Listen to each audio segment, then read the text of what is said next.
Now I'm recording. Yay. All right. We are ready for the 30-minute pre-assessment session with Epperly student via Google Meet to be held between 3:31 and 4:30.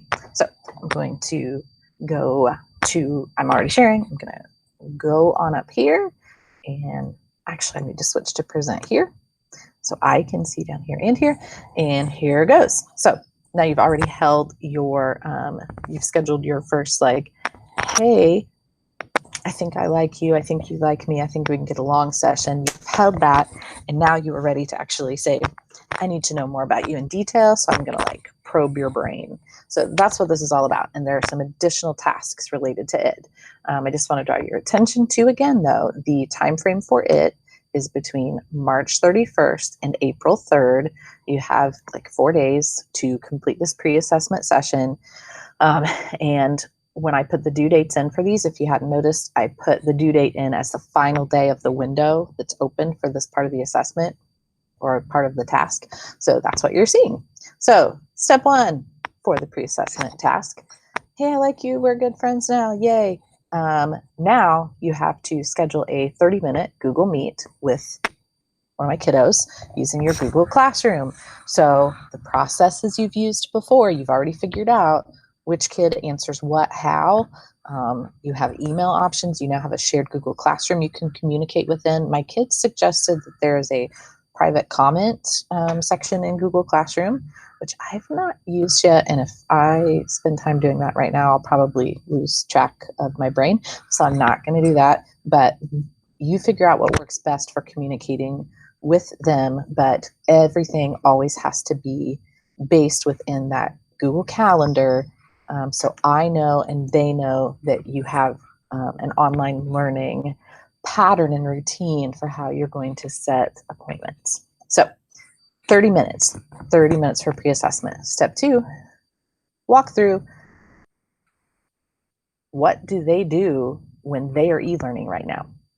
You need to get the lay of the land and say, hey, so I know you have Chromebooks at home or you have computers. What do you have? What are your teachers having you do? Will you take me through like every class and then ask them things about their learning process? Like, so what do you do? Where do you sit at? How does that work? Like, how much time does it take you to do things? And then as you get those connections out there, where you're like, you think you understand what they're expected to do in their e-learning setting. Once you feel like you've got that, you get to move on to number three. Ask probing questions regarding how things are going in each subject area. So, hey, what about your reading assignments, Alex? What are you doing in reading right now? Do you have to read books? Do you read computer screens that have short stories on them? Do you have to do silent reading where you sit and somebody times you for how long you read? What do you do? What are they working on? Then you'll start to hear errors where they're like, they either don't like something or something's difficult for them, or you'll hear one of my children say, everything's easy, and you'll say, I can find something that you need help with.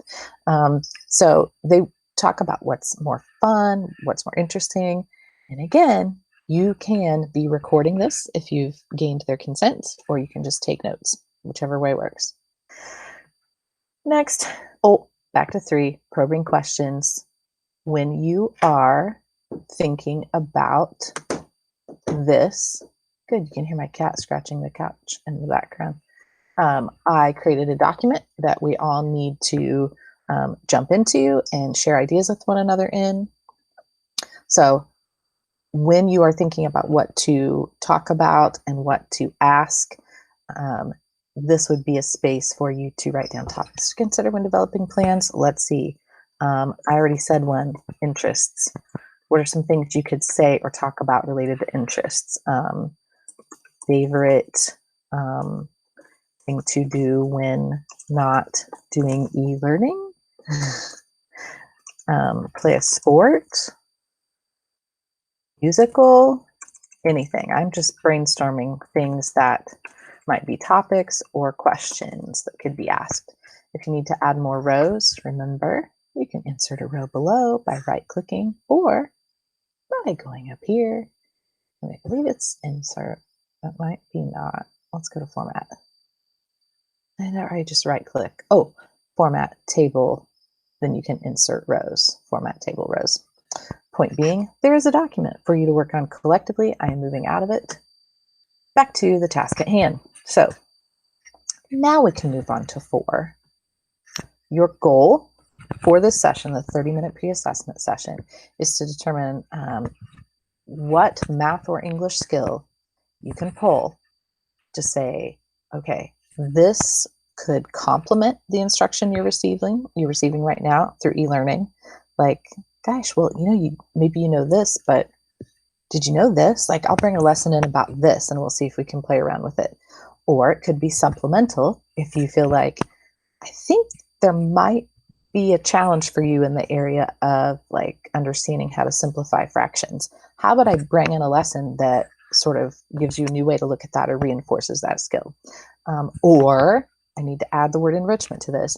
If you feel like you can't identify an area of distinct need, you can say, you know what? I think we could just do something really cool and interesting, and it has to be related to math or English still, but you can pull in science and social studies and other integrated cross-curricular areas, the related arts, whatever works. You can do that. But the 3 words I'm focusing on are complementary, supplemental, or enrichment. So I'll continue to use that language. So before you leave this pre-assessment session with the student, keeping developmental variables in mind, come to consensus on, that's probably what you would do with a 16-year-old, by the way, agree to, you could probably say that to a 12-year-old boy, or inform, you could tell Alex, a 6-year-old, the general area, typo, of instruction you're going to be preparing a lesson for. Remind them it'll be based on math or English, but you might get to cover something else, and you're definitely going to make it interesting and engaging. So tell them that before you hang up. Here's the big hang up. That tells how old I am. Before you complete your meeting or exit your call, this is the big deal. When you think about, I wish I could stop sharing and not screw this up, but I'm going to screw it up. When you think about the parameters that you set, the boundaries you set with students when you're face-to-face with them all the time, that's one thing that's pretty tangible, observable. It's easy to say, okay, I have lots of experience communicating with people all the time, face-to-face over my lifetime. So I know what makes me uncomfortable, what I appreciate in a person, what I dislike, what's appropriate, what makes sense with a 2-year-old versus a 5-year-old versus a 12-year-old versus a 17-year-old versus a 25-year-old, 40, 60, you know where I'm going. So how about EBP 1.2 and 1.3, routines, procedures, and expectations? You need to, prior to this session, you need to have established sort of what your boundaries are, your parameters are regarding communication between the two of you, because you will find that some students want to communicate more outside of these sessions. Some students want to pretend you don't exist. Some students can't remember your name from one time to another. Some students will harass you. If my kids do that, you need to tell me immediately, and yeah, I'll bust them up. So in this session, you need to establish, if you notice I have this very specific example, some things you need to think about. Will the two of you text? Will you chat in a hangout? Will you do other Google Meets? Or are you not going to communicate at all between sessions? If you say it's okay, if you're like, I'm okay with that, I'd love to be able to help them, then who's allowed to start those conversations and how often? Some kids you have to tell more clearly, I only want, I can only speak to you for like half an hour in the evening, and if you check in at that time, I might be available. Some kids you can say, oh, you can contact me anytime you need it, and they will only contact you when they need you. Sometimes you have to say what topics are acceptable and what's off limits. The older the kids get, the more difficult that can be. With younger students, they don't always know what to ask to make you feel awkward and uncomfortable. And when they do, you're kind of like, you're little. But when it's a 16-year-old, well, she's got good sense. I think Nate does too. We'll see what happens. But Additionally, though, what I said before, can they ask you for help with e-learning between sessions? There's no requirement for that. Please don't hear me saying it that way. I just want to make sure that if that comes up, whether you're offering it directly to them, which is fine, or if they request it, set those parameters or boundaries beforehand so we know what to expect. Kind of looking to see if you can figure out what's developmentally appropriate, what's comfortable. Ask if you're not sure, because I know it's like, it's for kids. How do we do that? Well, it's a good way to practice and not get in trouble for it. So that's very, very important. At the end of your pre-assessment session, I did this again. Hang on.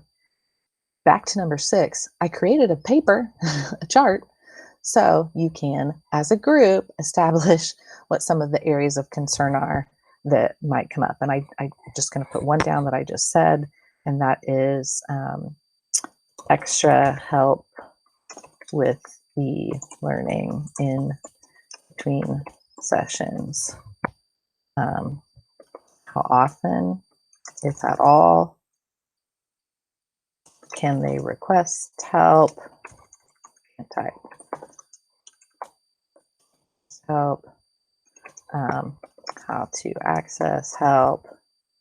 So brainstorm, come up with everything you can think of, so that way everyone doesn't have to do this work by themselves, because I'm guessing you made the connection between this and the creation of, again, 1.2, 1.3 procedures and expectations for the EBPs. Now I'm actually on 6. Before you end your session, decide on an actual day and time the two of you will Google Meet for this lesson you're going to prepare, and add it to the Google Classroom calendar as an assignment or to do. Do it before you get offline. That would be helpful to them, to you, to me. This actually has a submission requirement. You don't have to record. Again, you may just take notes, but I do want evidence of your pre-assessment session. So either the notes you took or the actual recording, I would like to have that submitted. This should have created separate documents. If I'm learning to use this correctly, it should have created a separate document for each of you within your Google Classrooms for you to type in, your first, last name, the kiddo you're with. You can either put a link to your Google Meet recording, or you can put a link to your notes from your Google Meet session, or just paste them in there. So it claims that it makes a separate one for each of you. Here's hoping. So that requires submission. And there are your dates again for that. This is probably one of the longer videos because teaching a lesson is its own beast. But this pre-assessment session was a big deal because of procedures. So I'm going to go back. I'm going to stop recording and move on to the next video.